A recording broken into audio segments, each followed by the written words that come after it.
Hi, it's Matt at Engadget, and today we're taking a look at the Sony Xperia Z. This is Sony's new Android flagship, and it has this sumptuous 5-inch 1080p display. More than that, it even includes Sony's new mobile Bravia Engine 2. We'll take a quick tour here because you've really got to see this phone to believe it. It's a very good looking slice of Android. It's probably the best looking phone we've ever seen from Sony. The whole thing is actually uniform in width. And we'll take a quick look at the side later, but Sony are calling this design Omnibalance, and it's the same design you'll see in their new tablet. It's very, very thin, and the only detail along the edges, thanks to some covering flaps, is that power button and the volume switch. They're both made of machined aluminium, and the power switch actually just sticks out a little bit. Now, taking a closer look at the rest of the phone, the screen again dominates, as it most likely would, but the phone is actually very nice and light. This is obviously the white mirrored finish. It also comes in a black and a purple offering. Now, like the Xperia T that came before it, you'll get the same trio of on-screen buttons.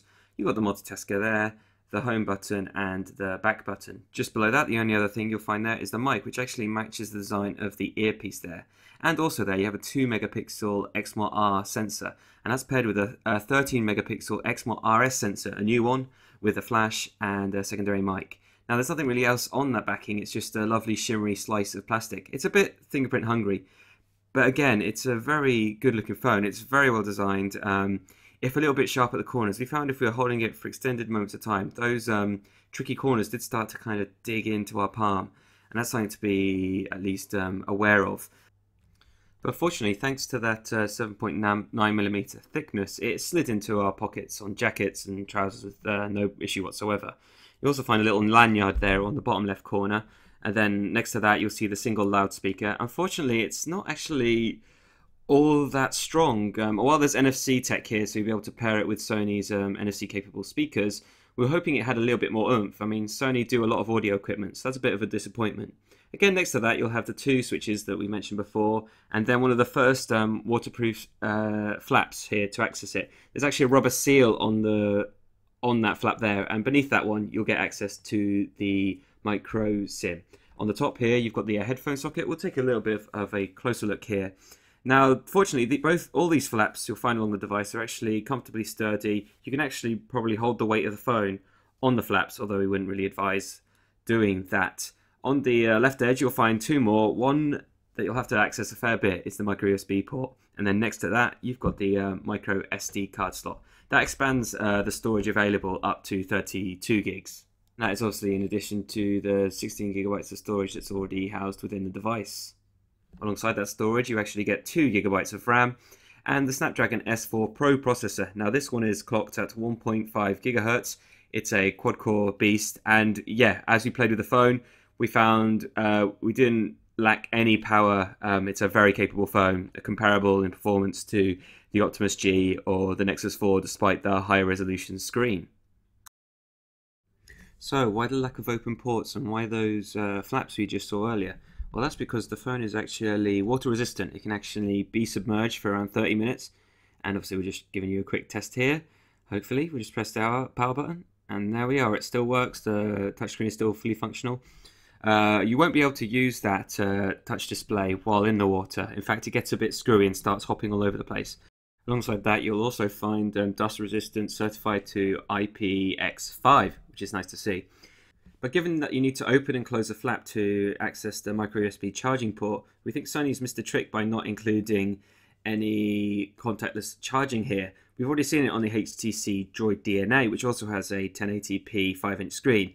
And we've also seen it on the likes of the Lumia 920 and the Nexus 4, which is at a considerable lower cost.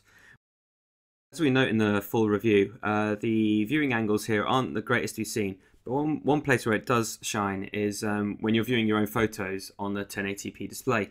Now, as you can see here, the colours are really rich and dense, and that's where the mobile Bravia engine is actually kicking in. It's actually augmenting those colours, improving sharpness, and actually reducing noise to make your pictures look actually, well, hopefully, better than they are in real life. You can actually see how vibrant it turns those oranges when we opened that there. And fortunately, you can even turn off the mobile Bravia engine if you feel it's a bit overdone, which is a nice thing to see. Again, the screen is very responsive thanks to that S4 Pro processor, and largely we had no troubles viewing all the media we'd recorded with the camera. Let's move into that camera because Sony has refreshed its UI here.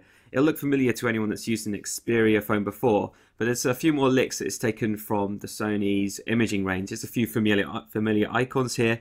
Now, if you take a closer look at the menu here, the resolutions available to you include 12 megapixels, 9, and a few more below that. We generally stuck to the 9 megapixel one to make the most of the screen viewing experience there. You also get to choose how you focus here. Now, we're actually playing with the normal camera setting. Now, more notable than even the HDR video mode found on Xperia Z is this new Auto I+ mode. Now, the crux of it here is the phone actually attempts to set focus, ISO, and even HDR depending on the situation. You'll see here it focuses on the macro option when we've got this close-up object. And it does a very good job of ensuring settings are optimized for things like motion blur, low lighting, differences in white balance lighting and things like that. In fact, we often ended up just using the auto setting without having to tinker with those laborious menus. And if you can't be doing with the likes of ISO and white balance, you might find the Auto I+ is a setting you'll use a whole lot. Now, diving into the phone, it runs on Android 4.1.2, so unfortunately it's not the very latest version of Jelly Bean, but it still has that distinctive Sony Xperia Android tang to it. Things like the Rolodex gallery are still here, although these odd widgets at the top here are kind of a frustration more than a convenience. The one on the left of that setting bar there actually turns off data, and we've accidentally done that several times in the process of reviewing the phone. Something else we'd like to touch on is the new stamina mode inside the power management settings. The idea is to increase the battery life of the device by limiting apps that are able to access data when the screen's turned off. Unfortunately, we didn't find it made a major impact on battery use or extending what is unfortunately a pretty miserable sub 6 hour battery life. According to the power logs, it seems it's more the screen that it's sucking up battery power rather than any specific app. Now, moving on to Sony's Entertainment Hub, this covers music and movies. We've jumped into the movie icon here, and it's a place to draw together not only your own movie files and a few demo ones, but also access to Video Unlimited, Sony's video store that you can also access on the PlayStation, PC, and other Sony devices. It's very easy to pick up new titles alongside rentals. You can actually purchase the films. Now, unfortunately, all the ones we've discovered while browsing the store have been in standard definition. There's nothing, at least yet, to offer full high-definition playback.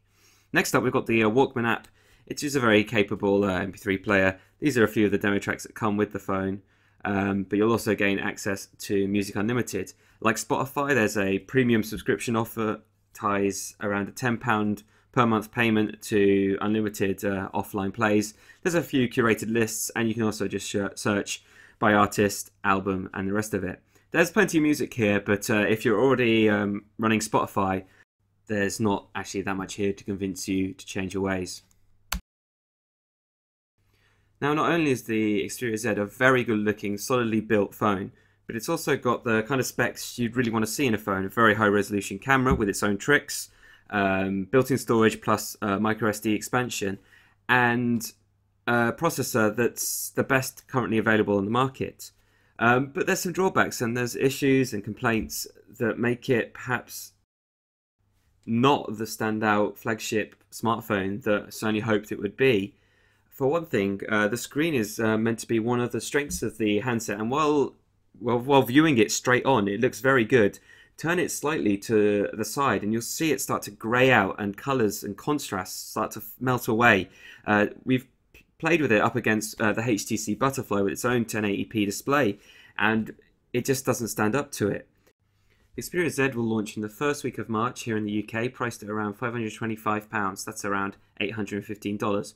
Check out our full review at engadget.com. Thanks for watching.